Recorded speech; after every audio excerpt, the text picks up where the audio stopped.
If you're working hard, staying disciplined, and still feel like something's off, it's not because you're failing.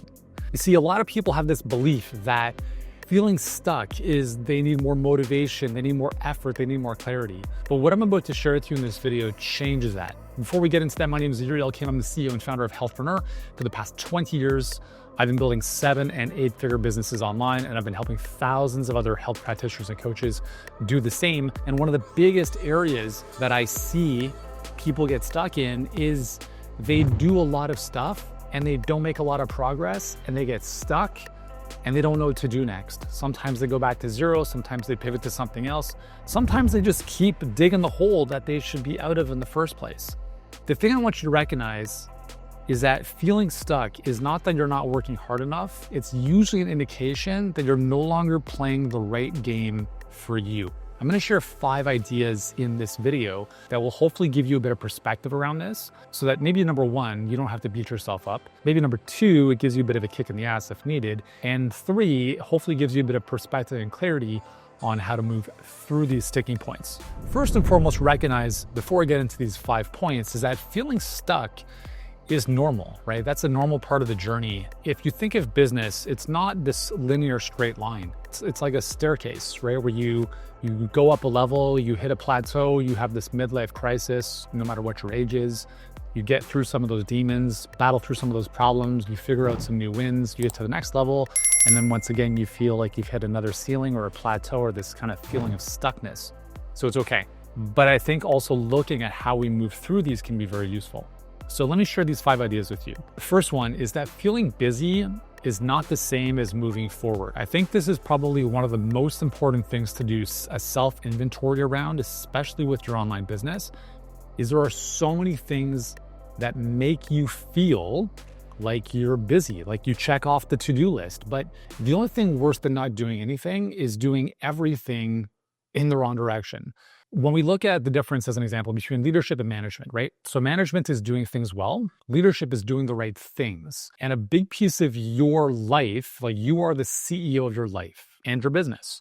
And a big part of that is on a daily basis is just taking stock of what you're doing and ask yourself, is this the most important thing for me to be doing in terms of its alignment with where I want to go? Because listen, if you are trying to build something special, and you get stuck in the minutia of designing a logo in Canva or playing on social media in a way that's actually not moving the needle forward, it can feel like you had a productive day. But when you look back over the course of a couple months, you're like, why am I no further ahead? It's because you're doing the wrong things. And this is to no fault of your own, unless you know better and you're still not doing it, in which case, well, it kind of is.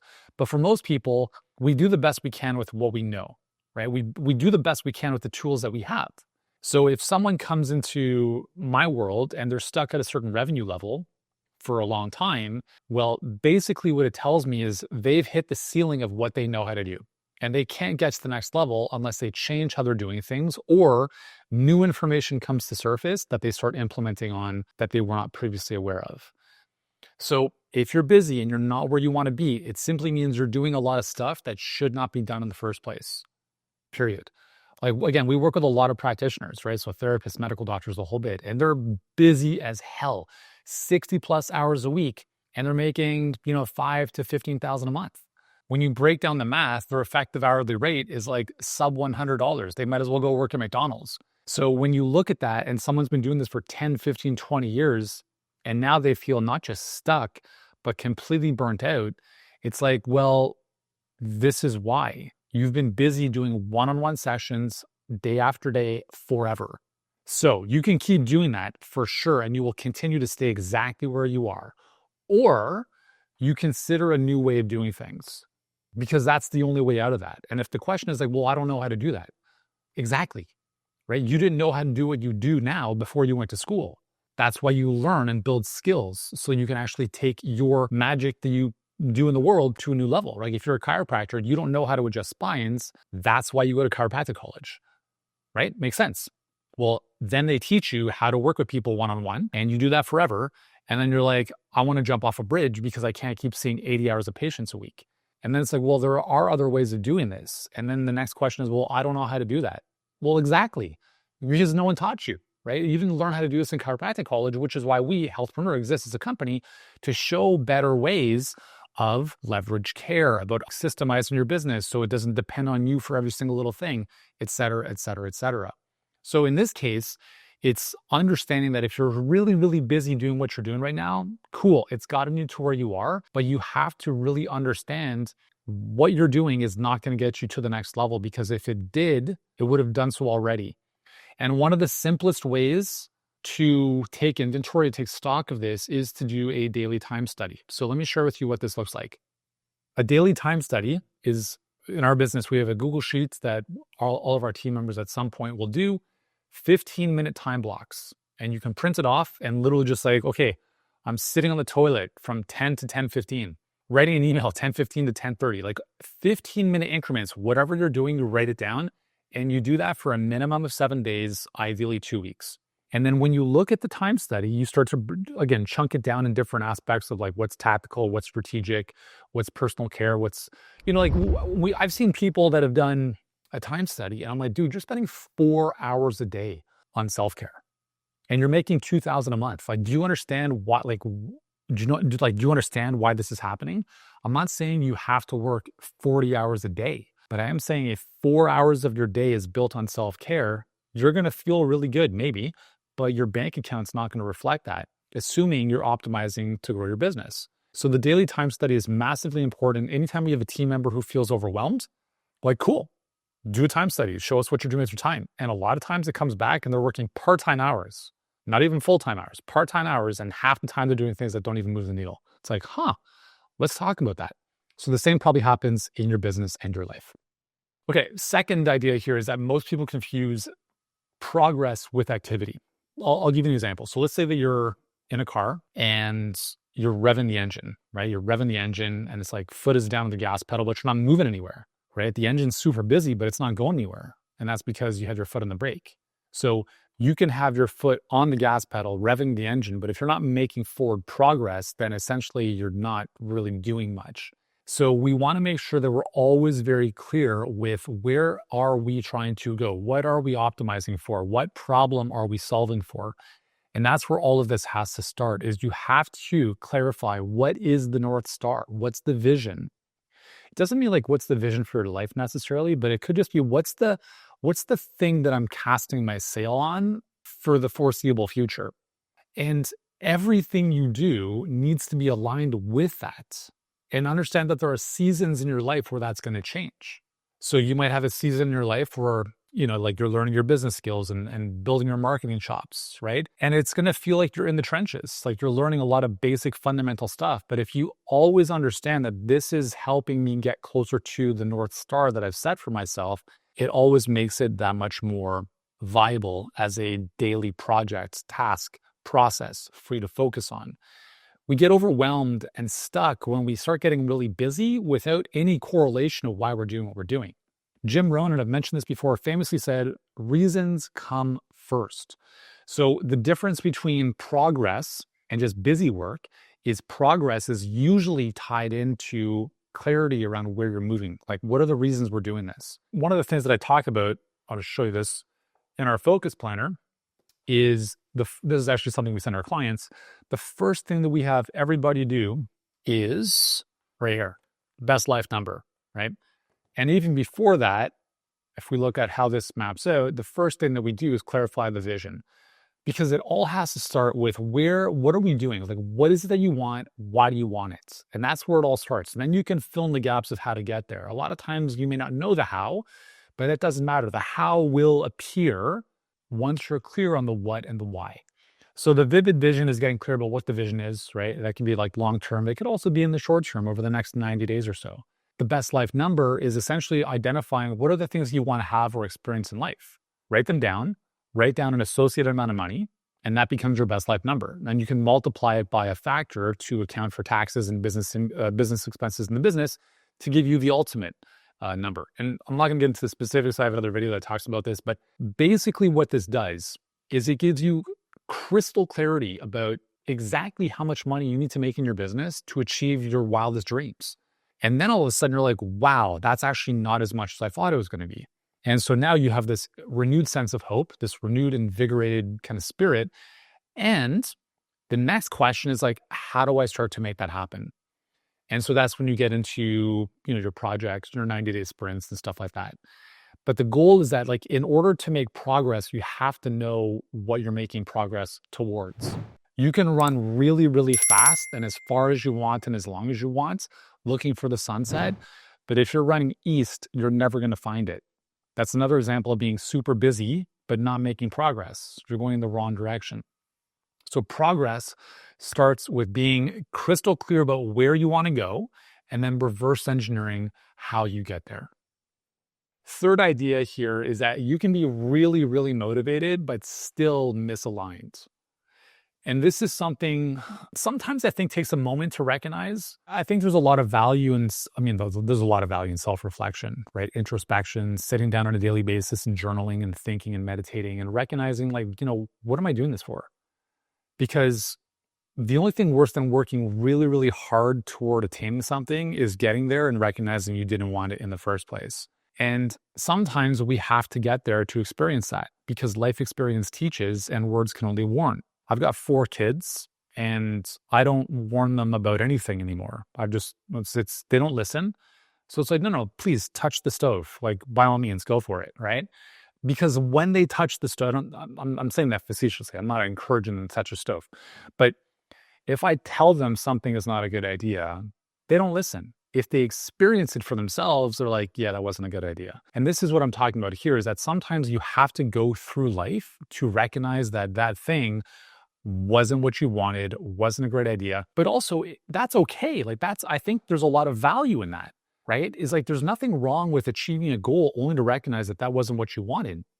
I remember a long time ago, Tony Robbins once said something that scared the shit out of me. And I didn't want to pay attention to it. Because from the age of 10 years old, my goal in life was to play pro soccer. So I wanted to play pro soccer, and then I wanted to become a sport med physician for a professional soccer team. That was my goal. Well, pro soccer for sure. And then when I went through university, I wanted to get into sport medicine, which I ended up not doing because I was like, thank God.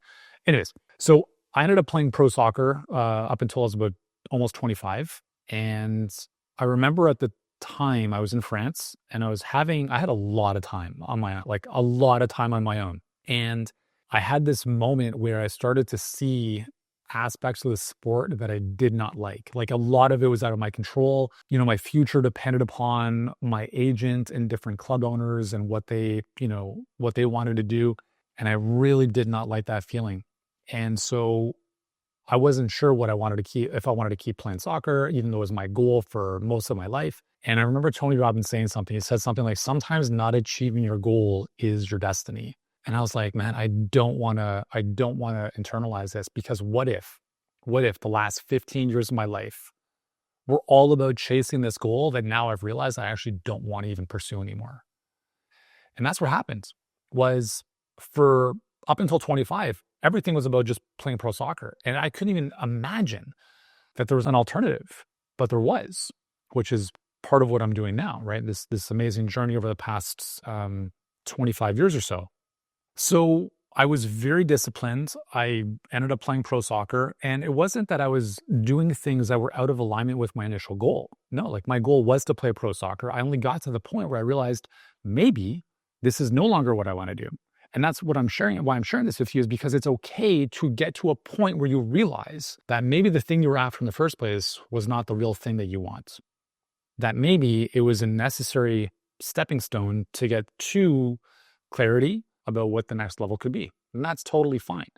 Where I think I see a lot of people, unfortunately, go through life is they're living a life that their parents set for them. So my oldest son graduated from grade 8 last year, and there was a ceremony, graduation ceremony, and all the kids had a 1-page slide up on the screen about, answering different questions. And one of them was like, where do you see yourself in 10 years? And every single kid, maybe minus 2 or 3, talked about having graduated university with a good job. And I was like, whoa, wow. I wonder where that came from, right? Now, my son Oscar, he said, I want to play pro soccer and have a business. I wonder where that came from. Now, I've never told him he needs to do that stuff. I don't really care if he does. I don't know if these other parents told their kids they have to do that, like play that path, or that they're just modeling what their parents have done. I have a number of friends that went into law and, and they got completely disillusioned with it. They're like, man, I didn't fucking realize it was going to be what it is. Or a lot of people get into medicine and they don't realize what it looks like 15 years later. But you can't tell someone this. They have to experience it. And where I see the issue is when someone is leading a life that is not their own life. They're doing something because someone else said they have to do it. Mommy, daddy, cultural pressure, whatever. That is where you have a lot of discipline and hard work that is misaligned from your true core. And that creates massive amounts of internal strife that leads to all sorts of stuff. Like that's when we start to numb ourselves, right? With the alcohol, the weed, all the stuff to somehow like just escape. So if that's your reality, then fine, you gotta live your truth. Like you gotta find your path and like live your truth. Who cares about what other people think that you should be doing? And this also applies to business as well. So I'm gonna just finish this as I grab a sip of this. There is a lot of people preaching stuff online, right? How to build your business, how to do this, how to get clients, how to make like obviously there's a lot of good advice. There's a lot of good information out there. But what I see happen a lot of times too is like we start to really look at what someone else is preaching and saying, I need to do that. And if I can't do it at that level, I feel like shit about myself. And it's like, dude, this guy's 24 years old. He has no kids. He's not married. This is all he does. You are 45, you've got kids, and you have a different responsibility in life. Be very careful of who you model and who you think you have to live up to. Like, you don't have to live up to any of these people, including myself, right? Like, I don't ever want you to feel like you have to take my advice for anything. Like, if you do, cool. Maybe it'll help. Maybe it won't. I just share this stuff because I want to share it and hopefully it's useful. But I think the most important thing here is to live a life that is in alignment with your higher purpose. How you find your higher purpose? Well, sometimes you have to go through life and experience things where you realize like, maybe that wasn't what I wanted to do. Number 4, feeling stuck can often be when your goals no longer match who you are becoming. So again, a lot of this blends in and of itself. As an example, if you're a growth-oriented individual, you might find it hard to spend a lot of time with people from your past. Because the price of growth is loneliness. I went to school with hundreds of people who I never even speak with anymore. Some of them were close, not anymore. And it's not because I'm too cool for school. It's not that I'm better than them, not at all. It's just that I've outgrown them. I don't want to talk about the good old days back in high school. The good old days are now. I want to be surrounded with people who reflect or remind me of my future more than my past. So when I talk about your goals no longer matching who you're becoming, sometimes your goals could also be, your environments, the people in there, the things you're working on. And again, it's about coming back to who you are at your core and what you're here to do. And if there are people in your life or circumstances or situations that don't align with that, then to the best of your ability, you have to make some hard decisions to say, like, this is not in alignment with how I see myself as I move through this life. And sometimes that might be letting somebody go from your team, saying no to a client, firing a client, saying no to certain friendships that used to be more important in your life. And if you don't do those things, what happens is you compromise your happiness to somehow appease other people's happiness. And this is why I'm not a huge fan of like people-pleasing behavior in general, right? I think you have to take care of yourself first and foremost. And part of that means you have very strong boundaries. Like, what you stand for, what you're all about. And if other people don't kind of fit in those boundaries, then forget about it, right? If you get exhausted by hearing people talk about gossip at dinner, don't have dinner with those people, right? It's really, really simple. And it's hard. I'm not saying this is easy. I'm saying I believe we're all here to grow. But the problem with growth is that it isolates you from a lot of other people who don't want to grow. In business, there's this phenomenon known as the tripling. So typically when a company triples, so let's say like 1 million to 3 million, 3 million to 9 million, 9 million to 27 million, as the company triples, it sheds almost all of its team members at the previous level. And that's because a lot of people are not able to grow and keep up with the level of growth of the business. And it's not to say that those people are not good people. They were amazing at 1 million, but maybe they don't have the skill set or the capability or desire to grow to be at the 27 million level. And that's how life works. If you are okay with that, to say like, listen, I can totally appreciate someone who was part of my journey and my story for, in chapter 1, but they're not part of my journey and story in chapter 5. That's totally okay.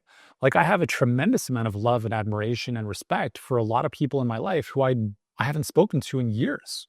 And if we kind of bumped into each other or kind of ran into each other somewhere, I'd be like, dude, so good to see you. Hope all's well. Right? But it doesn't mean that I have to spend all my time with them. It doesn't mean that I'm like, hey, we should do lunch tomorrow. Like, I don't need to play that game of like people pleasing. Yeah, we should definitely, keep in touch, unless it's something that really brings you joy. So again, it's hard, right? It's hard to be your true self and to move through life. But the thing is, like, as you align yourself with where you want to go, you are naturally going to find people who are on that journey as well. And you make new friendships, new relationships, new team members, new clients, new levels. And that's how this all works. So if your goals and your ambitions are no longer congruent with the types of people in your life or who you're looking to become, it's okay to dissociate from those people to whatever level you feel is okay. It doesn't mean that you don't love them. Doesn't mean you don't care. It's just like they're not, where you need to be moving forward. Okay. Fifth idea here is that clarity comes from questioning the game, not pushing harder within it. There comes a time, you've maybe already been there or are there, where it's like, why am I even doing this, right? Is the juice worth the squeeze? And I had this realization. So 2025 was a lot of this type of stuff for me personally. It was not a great year relative to what I thought we were going to do business-wise. And the business is always a reflection of you, me personally, right? So your business is an extension of you. So whenever you run into challenges, please understand that they're your challenges. No matter what's happening, it's you. So for me, 2025, we had a lot of issues relative to previous years as it pertained to team and people. And that's 100% my issue, right? 2024, we probably overhired because we felt we had to play a certain game of filling in certain spots on the bus.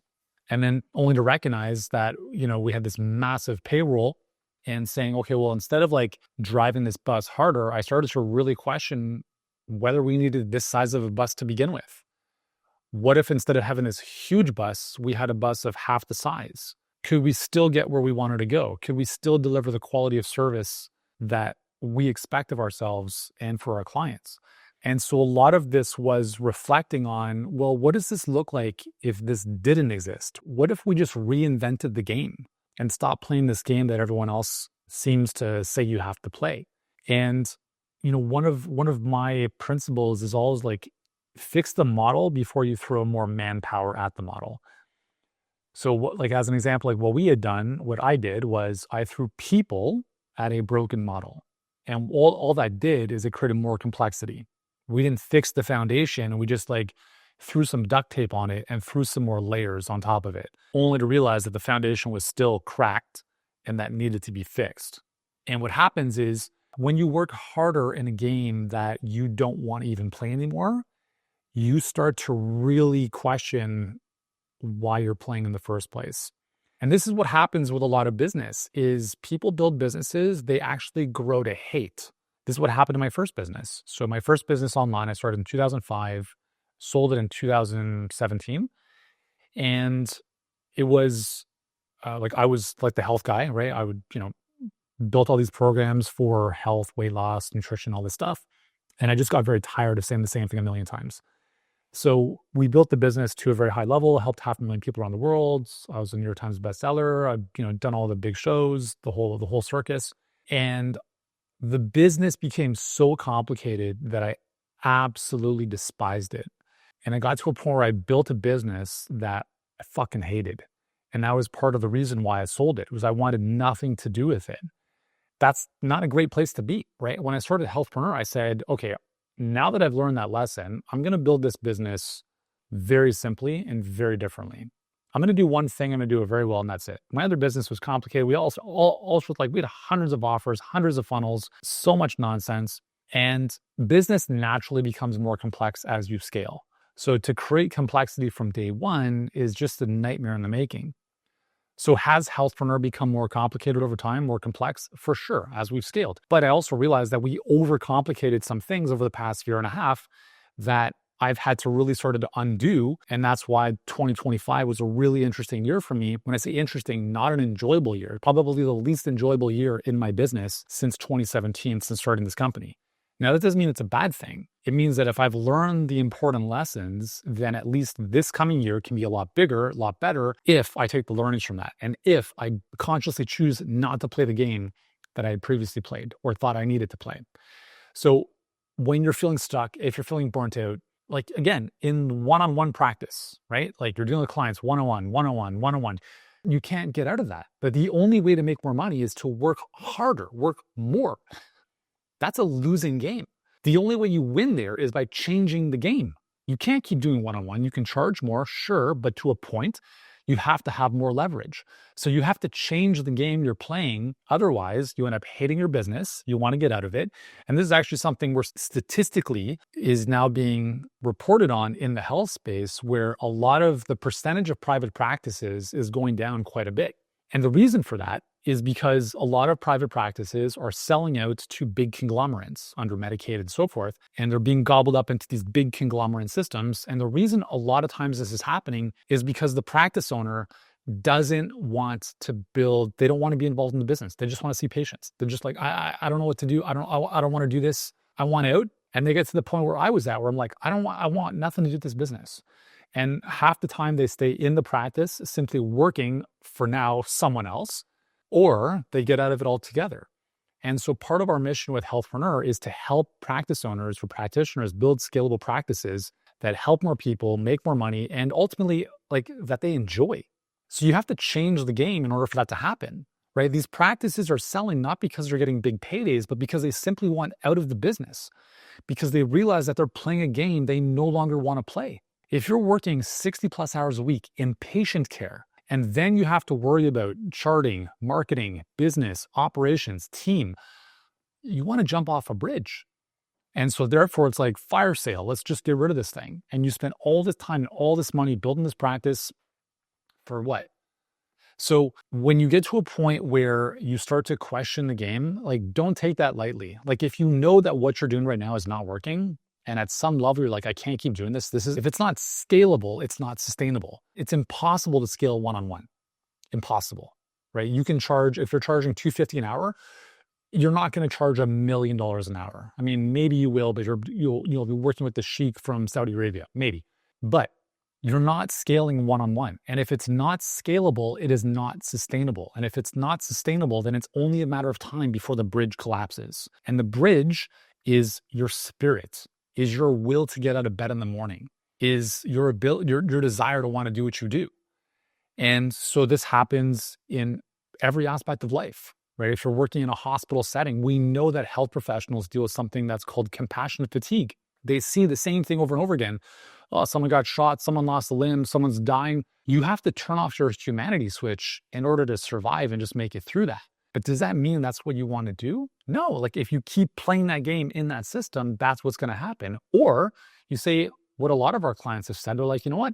I'm out of here. I'm not playing this game anymore. It doesn't help people. We're not getting to the root cause. And I feel like I've just lost my soul. And so they leave the medical system, which is not really a healthcare system in the first place, or the hospital setting, which is fundamentally devoid of humanity and doesn't work. And they start to build their own business because they're like, I actually want to help people and I want to have a better quality of life. So anyways, I hope this video is, in some way, shape or form resonated with you at some level. If you're going through something in life where you're stuck at, hopefully these 5 ideas or lessons or thinking points have been useful for you. If they have, hit the subscribe button. I've got hundreds of other videos to help you grow a successful business online, especially if you're a health practitioner. And if you want to see how we do this with thousands of our clients, you can check out this next video, which shows you how.